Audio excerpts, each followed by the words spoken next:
Hey guys, got another video for you. In this vid, we're gonna redraft the 2006 NBA draft. This draft is infamous for being very bad. I mean, horrible. There's practically no talent. No superstar, even franchise talent in this draft. First overall pick is held by the Toronto Raptors. They went with a big man out of Italy. He went by the name of Andrea Bargnani, still playing with the Brooklyn Nets. Previously to that, he played with the New York Knicks. Not a very good player, probably better than you remember. Career stats 14-5, has played in 550 games. Who they should have went after was Lamarcus Aldridge. Much more talented. He's a 19-9 guy over his career. He's scored over 20 points in seasons in the past. Chris Bosh actually lobbied for the Raptors to draft this guy when he was coming out of Texas, but Brian Colangelo had other thoughts and drafted Andrea Bargnani. So with the first overall pick, the Toronto Raptors pick Lamarcus Aldridge. He's a 35-minute guy, power forward. Him and Chris Bosh in the front court would have been lethal for the Toronto Raptors. With the number 2 pick, it was originally held by the Chicago Bulls, and they dealt it to the Portland Trail Blazers. But we're going to go with the original draft lineup and draft a player with the Chicago Bulls. And originally in the spot, Lamarcus Aldridge was picked, but I don't want to go with Aldridge. Or we can't go with Aldridge because he was already picked. We're gonna probably go with a point guard. We'll take a look at the Chicago Bulls roster. They got Ben Gordon, Luol Deng, Kirk Hinrich, Ben Wallace, Chris Duhon. Not a very good point guard. So we can go with 2 point guards, Rajon Rondo or Kyle Lowry. Rajon Rondo, good player, but I think Kyle Lowry's makes more sense in this spot, especially with, he's really come into his own the last couple of years. Had a career year last year, scored 21 points, 6.5 assists. Rajon Rondo, he was really good in the first part of his career, but he's kind of tailed off at the end here. Still a very good player. He's going to go high still, but Kyle Lowry to the Chicago Bulls, I think he could solidify that lineup and make them into real contenders. Although he did not go to Texas Tech, he went to Villanova in Philadelphia. So the number 3 pick is held by the Charlotte Bobcats, and they actually drafted at the 3 spot. And they drafted a guy who is known for being a huge bust. He's a small forward out of Gonzaga. He was a good shooter, a great college player, but really didn't translate over to the NBA. It was Adam Morrison with a dirt stash. You can see the dirt stash in the photo. I created that player. I made sure that that was visible. So Adam Morrison was originally picked by the Bobcats, but obviously is not going to go here. We're going to go with a guy who, is a bit more powerful. He's kind of a banger, not a good defender, but a great offensive power forward.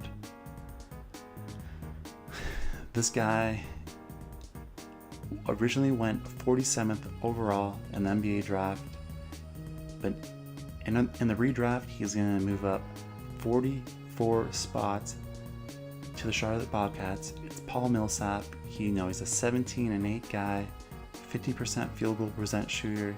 He's played 768 games over his career for the Utah Jazz and the Atlanta Hawks. He did not go to Detroit. He went to Louisiana Tech. Charlotte Bobcats with their power forward of the future, Paul Millsap. With the 4th overall pick, originally held by Portland, but they traded it to the Bulls. In this spot, They picked a guy, kind of a guy who was drafted just because of how athletic he was, had a great March Madness, and really shot up the boards. He played at LSU with Big Baby Davis. It was Tyrus Thomas. Didn't really pan out in the NBA. He was a very mediocre player. I think he played a few years. He played more years than Adam Morrison. Adam Morrison played like 4 seasons. He only started 28 games over his career. We're gonna go with Rudy Gay here. He's a 20-point guy, 6 rebounds, 3 assists, shoots 45% from the field, 35% from three-point line. He's played in 723 games over his career. He's a 35-minute guy. Makes a lot of sense there. The next pick is held by the Atlanta Hawks, and they picked Sheldon Williams at this spot. Sheldon Williams only played 6 seasons. He averaged 4.5 points per game, 4 rebounds. He only started 104 games over his career. His last season was played in 2011-2012. So obviously we're not going to go with a guy that's only played 6 seasons. We're going to go with a guy. We'll take a look at Atlanta Hawks roster first. Joe Johnson, Josh Smith, Josh Childress, and then you got at the point guard position Tyronn Lue.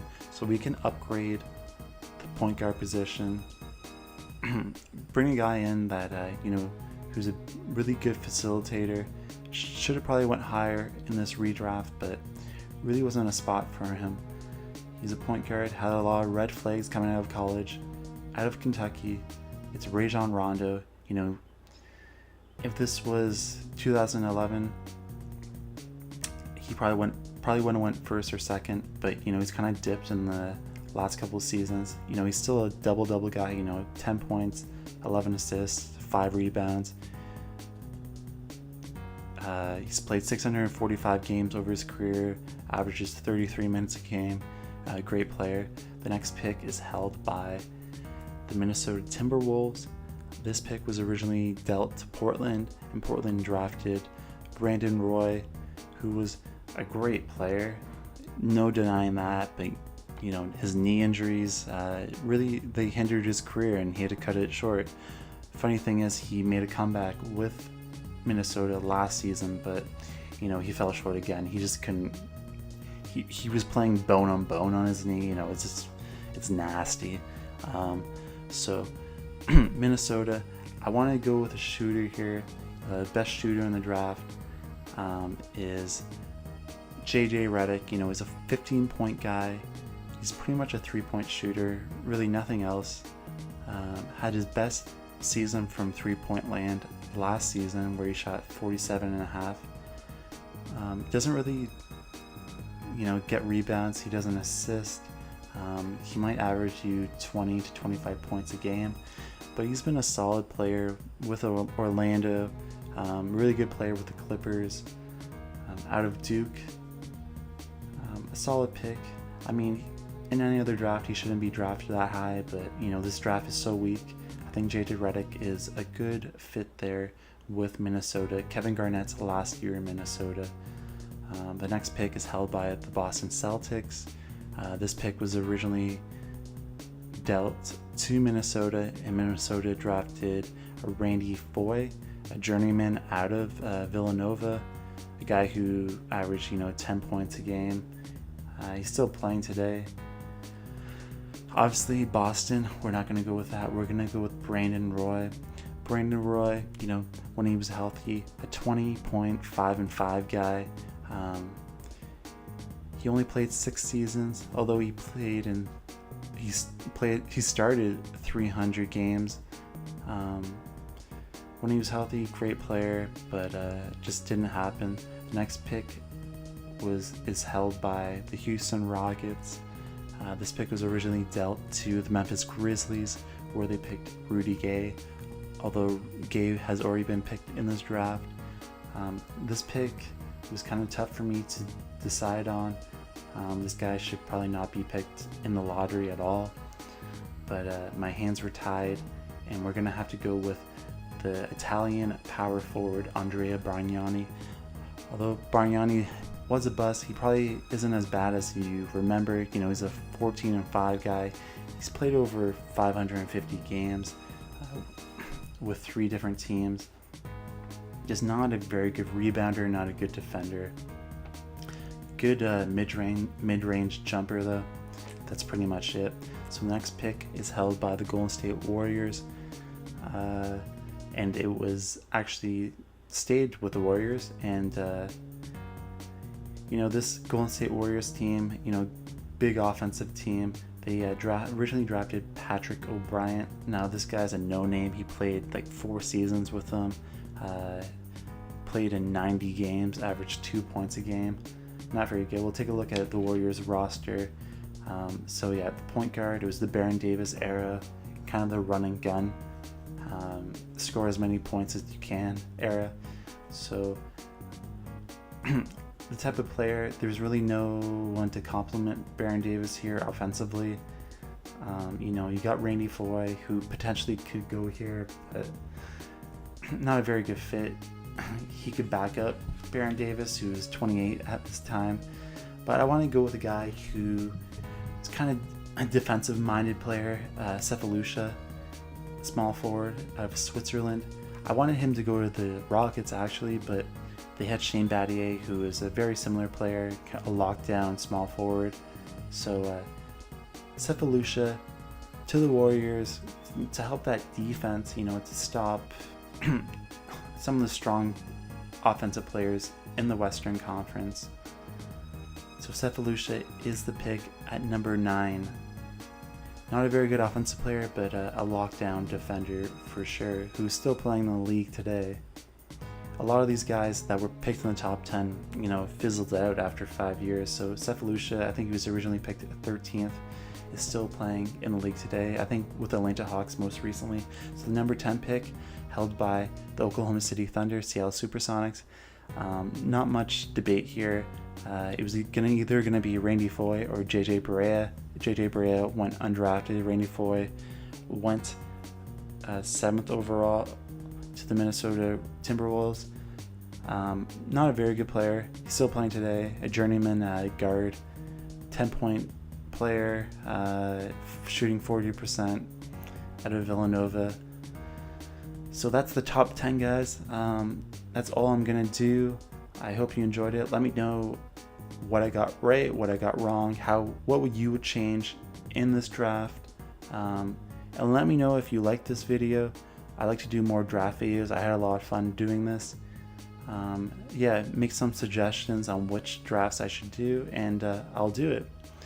Anyways, guys, take care, and I hope you have a great day, and make sure to subscribe if you like this video. That helps me a lot. All right, guys, see ya.